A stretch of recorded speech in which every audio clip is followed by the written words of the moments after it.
Baik, saya mulai. Sebelum kita menginjak ke sini, ada beberapa flashback yang mungkin perlu saya sampaikan terkait dengan ekonomi ministerial. Ekonomi ministerial itu memang ada beberapa komponen atau beberapa disiplin ilmu, yaitu mulai dari ekonomi, pengertian dari ilmu ekonomi, dan ilmu ekonomi itu ada ilmu ekonomi mikro, ada ilmu ekonomi makro. Nah, ilmu ekonomi ini yang mendasari bahwa kita semua ini harus mampu mengolah faktor-faktor ekonomi. Faktor-faktor ekonomi kalau di kelasnya kelas ekonomi mikro itu adalah segala sesuatu, silakan Mas, segala sesuatu yang melibatkan proses produksi secara mikro. Ini lebih ke apa nih Pak? Kita ulas ekonomi mikro yang berkaitan dengan konsumsi atau rumah tangga. Jadi ilmu ekonomi mikro ini masih mencakup ilmu produksi yang sebetulnya masih kecil, belum dilengkapi oleh peran pemerintah dan kondisi lingkungan, politik, ekonomi, sosial, budaya. Jadi inilah yang namanya ekonomi mikro. Kemudian kalau sudah kita ngomong ekonomi makro, berarti di situ sudah ada kebijakan moneter, pajak, sosial ekonomi, politik, dan hukum. Jadi inilah yang barangkali perlu dipahami, sehingga kita harus paham bahwa ekonomi manajerial itu adalah mengolah fungsi atau faktor ekonomi mikro dan ekonomi makro. Ya, jadi tiga ini harus dipahami. Kemudian manajerial atau manajemen ini adalah suatu proses. Di situ ada ilmiah, ada seninya. Mengolah faktor-faktor ekonomi mikro dan ekonomi makro yang bisa memberikan nilai tambah, nilai lebih. Ya, sehingga inilah yang harus dipahami, sehingga yang namanya ekonomi manajerial itu adalah suatu seni atau suatu ilmu dan seni untuk mengelola faktor-faktor ekonomi agar memberikan nilai manfaat. Kalau di sebuah perusahaan berarti mempunyai nilai laba atau keuntungan.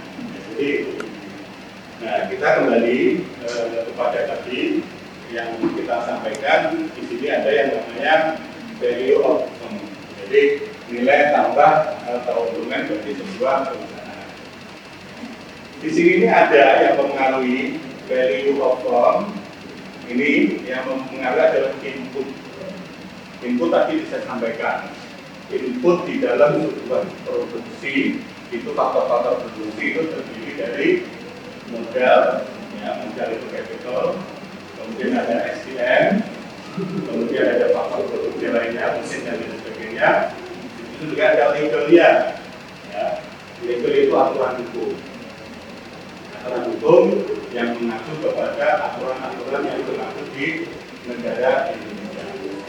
Kalau kita ngurus sebuah bisnis, itu setelah kita mendirikan perusahaan, bisa bentuk PT, bisa CV, bisa operasi, ini harus ada yang namanya NIB.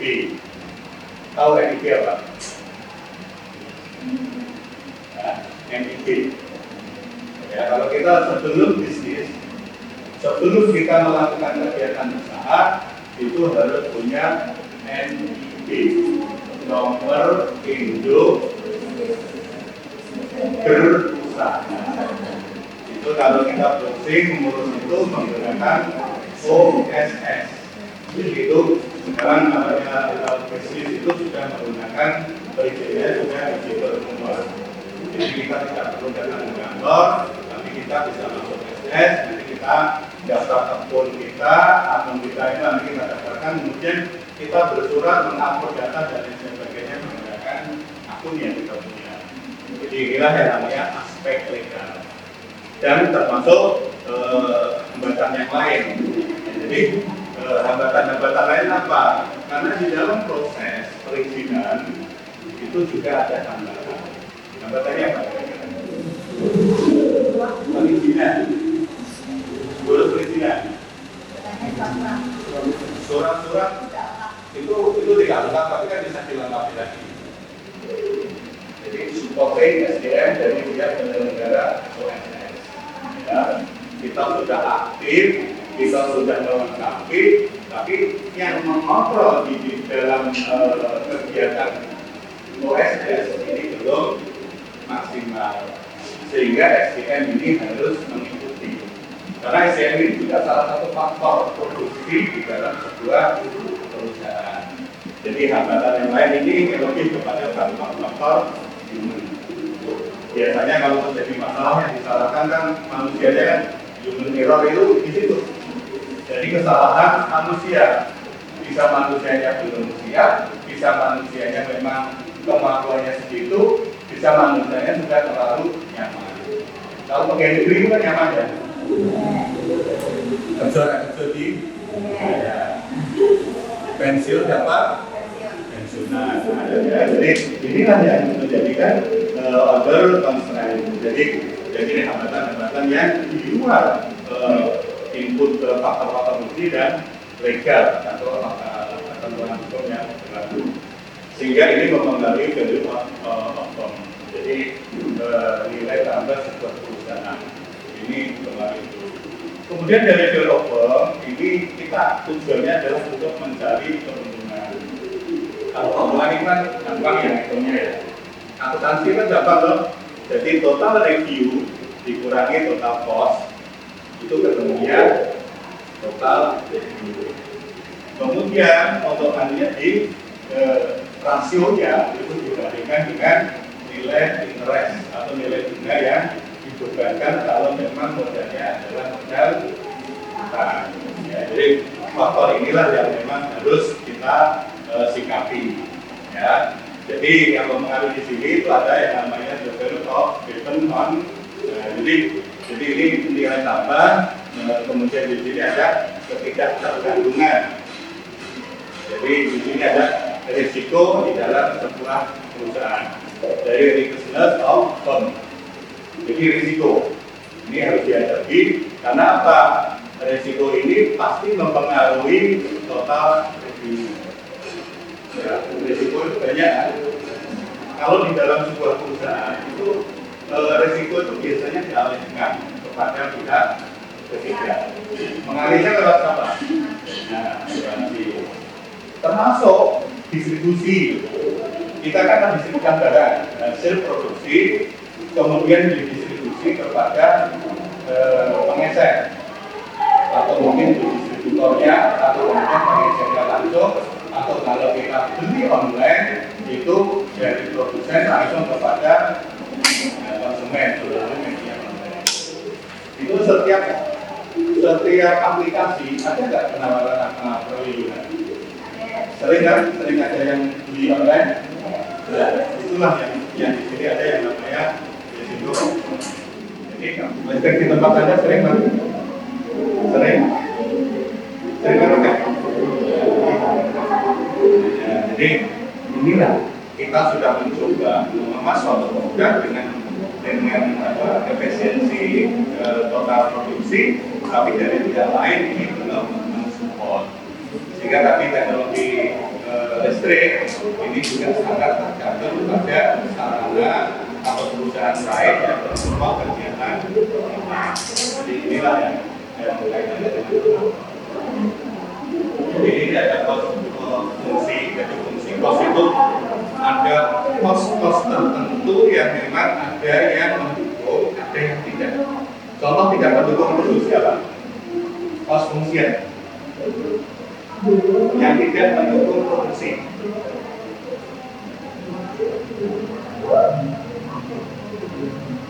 Ada biaya yang tidak secara langsung itu membebani atau menjadi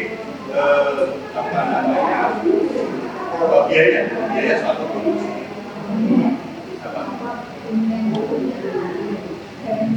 Kita produksi suatu produk barang itu kan terdiri dari bahan baku, ada listrik, ada SDM, ada teknologinya.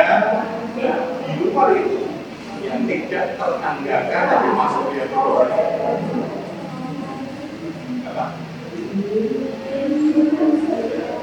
Kita sepele, tapi kalau terganggu kira-kira produksinya biayanya mahal nggak? Jadi ini biaya keamanan.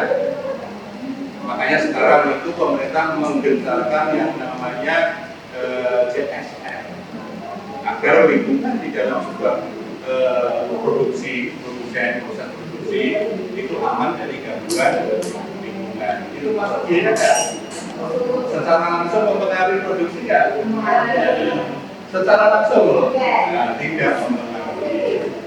Jadi inilah yang namanya fungsi. Jadi fungsi kos yang memang secara langsung tidak mempengaruhi, tapi itu sebagai beban biaya. Ya. Kemudian yang terakhir ini ada yang namanya proses pengembangan. Kalau perusahaan yang baik itu biasanya ada divisi, ada anggaran penelitian dan pengembangan. Lebih-lebih sebuah perguruan tinggi agar kualitas dosen bagus, kualitas institusinya bagus, kualitas mahasiswanya bagus, harus ada penelitian dan dulu STS Semarang itu sempat menjadi daya saing atau daya unggul yang bagus saat sebelum pandemi. Letaknya di mana? STE kampus Anda sendiri. STS Semarang sebelum tahun 2020, 2019 ke sini, 19, 18, 17 itu kita mempunyai keunggulan yang belum dimiliki oleh perguruan tinggi yang lain. Sehingga mahasiswa STE itu sempat mencapai di atas 4.000. Nah, keunggulannya di mana? Dan karena ini development, ya, proses development perlu pengembangan. Ya, karena apa? Kita satu-satunya perguruan tinggi yang sistem pembelajarannya menggunakan pola hybrid, online dan offline. Kalau yang sudah kerja, ini kan sangat tergantung kepada kemudahan. Sehingga kita menciptakan yang namanya kuliah online. Tapi begitu tahun 2020 pandemi, seluruh perguruan tinggi harus menyelenggarakan perkuliahan online. Jadi keunggulan itu sekarang sudah sama kan? STS Semarang dan lain-lain sama. Sehingga kita sudah butuh proses development. Sekarang yang mau dikembangkan STE, walaupun juga hybrid, tapi juga akan menciptakan laboratorium langsung. Jadi mahasiswa nanti kalau praktek bisnis itu sudah dibuatkan di Gunung Pati. Kampus 2 itu nanti akan melayani mahasiswa untuk praktek juga. Di sana nanti ada EduPark, edu spiritual, kemudian juga ada sertifikasi. Anda pengen sertifikat audit, sertifikat penilai, sertifikat UMKM, itu nanti di sana. Sehingga nanti Anda tidak perlu datang ke Jakarta, cukup melakukan pelatihan pendidikan ini LSP, Lembaga Sertifikasi Nasional nanti. Itu nanti yang kita undang ke sini untuk uji Anda semua agar mendapat sertifikat. Inilah yang harus dikembangkan oleh kita. Jadi ini fungsi dari pengembangan ekonomi. Jadi inilah yang untuk kita pahami. Baik, kita lanjut. Ini keterbatasan ya. Kita ngomong keterbatasan di kawasan mendarat. Yaitu di sini ada yang tenaga kerja. Tidak saya sampaikan keterbatasan kita ini di bidang SDM. Ya, kita tahu IKN, tahu ya, kita lihat tahu komunitas politik masuk, komunitas bisnis masuk, itu SDM-nya yang ada di sana apa? Ya.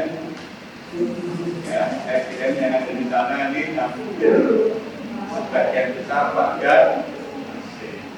Karena kita belum mampu membangun konstruksi sesuai dengan yang diinginkan oleh perancang ini. Jadi inilah tenaga kerja.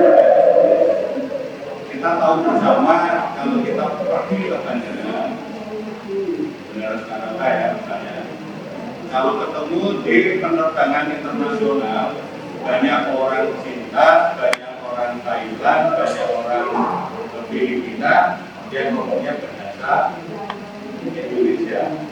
Sebaliknya kita ke Cina, kita ke mana? Thailand, kita ke Filipina, kita tidak pernah bisa ngomong bahasa Inggris. Inilah keterbatasan kita. Jadi wajar kalau orang asing itu pada berdatangan ke sini, dia bekerja di sini, kita belum mampu diserap oleh asing. Ya, jadi inilah keterbatasan. Kemudian untuk kita juga keterbatasan di bidang finance, di bidang modal. IKN itu menggunakan anggaran hanya berapa persen? 80% dari APBN. Berarti yang 82%, ya 82% ini menggunakan modal asing. Sehingga orang asing itu silakan datang ke IKN, membangun di sana dengan kontrak 180 tahun. Kita apa? Kita kebagian apa? Ini kaitannya dari di finance, kita juga capital ini juga di dalam capital dan finance ya, ini hampir sama. Kemudian kita di bidang SDM juga kurang, sehingga kita mengundang orang asing itu ya selanjutnya jadi tenaga kerjanya, ya capitalnya, ya finance-nya. Ya, jadi semua ini adalah menggunakan tenaga asing dan modal asing. Kemudian juga raw material. Jadi bahan bakunya ini juga semua didatangkan dari asing. Kita pada negara kita negara apa? Makmur kan? Mulai dari biji besi kita punya, nikel kita punya, tembaga kita punya, emas kita punya. Tapi siapa yang menggali? Siapa yang mencari emas dan lain sebagainya itu untuk kemakmuran Indonesia? Ya, ini pasti dimulai dan kita tenaganya orang-orang, finance-nya juga tidak. Ya, sehingga inilah PR kita bersama. Ya, namanya ekonomi manajerial itu harus sampai ke sana. Negara yang besar, makmur, semua ada, tapi yang keluar semua dari pihak pendiri negara kita, ya itu sudah diatur di dalam Undang-Undang Dasar 45. Pasal berapa? Kelinganlah. Kalau kita sudah tidak paham dengan dasar negara kita, sudah yang penting kita jalan. Ya, di pasal 33. Bumi, air, dan semua yang terkandung di dalamnya dikuasai oleh negara dan digunakan seluas-luasnya untuk kemakmuran rakyatnya, masyarakatnya. Kira-kira dia enggak? Bukan tadi saya sampaikan, sesuaikan dengan undang-undang. Ini PR, ada generasi muda yang saat ini baru digunakan oleh politisi sebagai generasi Y atau generasi Z? Y ya? Z? Benar atau Gen Z? Ya, inilah dengan digunakan sebagai objek politik. Ya, jadi woro-woronya itu sudah membangun generasi Z, tapi setelah nanti jadi kira-kira tadi bumi, air, dan seluruh kekayaan yang ada di dalamnya dikuasai oleh negara, ini benar atau tidak? Ini tergantung dari Anda semua. Di ekonomi manajerial sudah diajarkan. dengan semua harus mampu menggerakkan segala potensi yang ada di air, yang ada di tanah, dan semua yang ada di dalamnya untuk kepentingan masyarakat Indonesia. Ini harus digaris. Nah, jadi inilah ada beberapa keterbatasan resursnya. Kemudian keterbatasan kapasitas pasar ini juga sama. Jadi permintaan, ini ya permintaan ini juga dibatasi oleh keadaan pasar yang ada. Pasar kita ini kan besar, tapi kita belum mampu memproduksi kebutuhan primer saja itu belum mampu.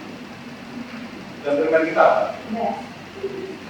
Sandang, pangan, papan, primer. Papan kita ini yang pelaku bisnis internal atau orang Indonesia berapa persen? Hanya rumah-rumah RTSK itu aja 20% sudah dikelola oleh orang asing. Apalagi yang apartemen dan lain sebagainya untuk pengusaha properti itu mampu. Sehingga semua masih dikerjakan oleh pengusaha asing. Jadi ini ada pilihan, jadi peluang dari jawaban itu semua ada di dalam diri kita. Kita mampu nggak menjawab itu semua? Mau nggak kira-kira? Ya. Asal nasionalisme kita itu tetap di dalam hati kita memiliki keinginan untuk membangun negara ini, insya Allah bisa. Ya, mudah-mudahan kita hanya berdoa dan mudah-mudahan kita pilihan terbaik. Nah, sekarang kita melihat pola bisnis di masyarakat kayak apa? Ya, apa aja coba? Pola bisnis masyarakat yang ada di lingkungan kita, coba. Apa mbak kira-kira? Pola bisnis yang ada di lingkungan kita. Ya. Pola meniru kan? Ya. Mengapa perusahaan itu ada? Itu lah. Apa perusahaan itu ada? Kira-kira nilai perusahaan ada di bawah.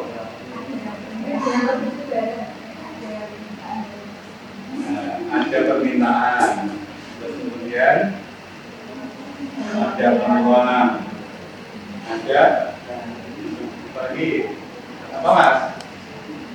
Ada permintaan, ada peluang, modal, pasti ada tenaganya juga SDM.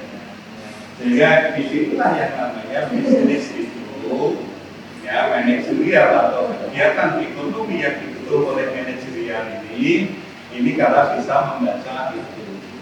Kalau kita orang Jawa, orang desa, kira-kira perusahaan ini betul nggak? Ya, kita hidup di desa, nanam padi sendiri, nanam sayur sendiri, cabai sendiri, kan nggak betul perusahaan. Ya, kan kita bisa makan. Tapi karena pola hidup masyarakat, tuntutan hidup masyarakat, mereka butuh kemudahan. Ya. Jadi inilah yang namanya perusahaan itu dibangun memang untuk mengakomodir produk dan kebutuhan manusia. Jadi inilah yang memang harus ada. Ya. Mengapa perusahaan ada? Ini bisnis berguna untuk memberikan kepuasan bagi konsumen. Kepuasan, tapi kepuasan itu hanya satu titik. Kepuasan yang hakiki di mana? Kalau di produk habis makan lewat tenggorokan selesai kan? Kepuasan ya. Kepuasan yang hakiki kan hanya ada di dalam hati kan. Kalau kita syukur kalau ya kan kita puas. Ya, jadi inilah yang harus dipahami. Kemudian bisnis memberikan kontribusi terhadap kesejahteraan sosial. Kesejahteraan sosial yang mana? Bisnis memberikan kesejahteraan sosial. Sila berapa sih? Sila kelima. Sehingga ini kontribusi bisnis ini adalah menciptakan kesejahteraan kesejahteraan sosial. Jadi sebetulnya fungsi bisnis itu hanya meningkatkan nilai. Ya, kalau nilai ini tak kayak buku-buku itu kira-kira ada nilai manfaatnya kan? Karena tidak tepat. Ya taunya ya permainan berlempar-lempar. Kalau saya kan tidak bisa tak gunakan untuk menunjuk, gitu, untuk pindah-pindah slide. Gitu. Ya, jadi inilah yang harus dipahami. Jadi kunci dari bisnis itu kita harus paham ilmunya, ya ilmunya. Ya, kalau ilmu kita itu paham, kita mempunyai imajinasi yang bagus, bisnis itu akan bisa diraih dengan mudah. Nah, kemudian ada juga yang namanya regulasi itu, aturan itu kan terkait dengan aturan-aturan bisnis. Kalau kita paham itu di situ ada aturan yang namanya aturan finansial atau aturan pajaknya. Ya, jadi di situ ada yang namanya pajak pertambahan nilai, ada pajak penghasilan. Nah di sini yang paling penting ini perlu adanya etika bisnis. Etika adalah regulasi aturan yang tidak tertulis. Ya. Kalau perusahaan asing yang masuk di daerah itu harus mampu menyesuaikan etika perilakunya, ya, menyesuaikan budaya yang ada di daerah. Jadi inilah yang namanya etika bisnis. Ya, jadi inilah yang kita harus paham. Ekonomi manajerial itu kalau dikupas secara keseluruhan ternyata enak ya. Dari dalam artian kita memberi pemahaman yang menggiring kita untuk menciptakan, memberi nilai tambah dari sesuatu yang tidak mempunyai nilai menjadi sesuatu yang memiliki nilai dengan konsep membangun kesejahteraan masyarakat. Jadi inilah yang perlu digarisbawahi. Oke, sampai di sini ada komen, ada pertanyaan? Kok belum? Ya, kalau sudah selesai, mudah-mudahan apa yang tadi saya sampaikan ini bisa memberikan suatu gambaran bahwa kegiatan perkuliahan ekonomi manajerial ini adalah suatu kegiatan atau pembelajaran yang harapannya itu mampu membuka pemikiran kita, mindset kita untuk melihat sesuatu prospek usaha yang semula tidak mempunyai nilai menjadi mempunyai nilai ekonomis. Jadi itu ada grid-gridnya, dari bahan baku menjadi bahan setengah jadi, dari bahan setengah jadi menjadi barang jadi. Ini rendah tingkatan. Kalau di perusahaan mebel itu dari kayu menjadi mebel, mebel dipoles cantik menjadi mebel yang ekspor. Inilah yang namanya manajemen untuk meningkatkan nilai tambah sebuah barang. Ya, jadi saya kira itu ya yang bisa saya sampaikan. Saya akhiri pertemuan kita pada siang hari ini dengan bacaan Alhamdulillahirabbil alamin. Mudah-mudahan kita semua bisa memahami ini dan bisa mengaplikasikan dalam kegiatan bisnis kita mendatang. Ya, assalamualaikum warahmatullahi wabarakatuh.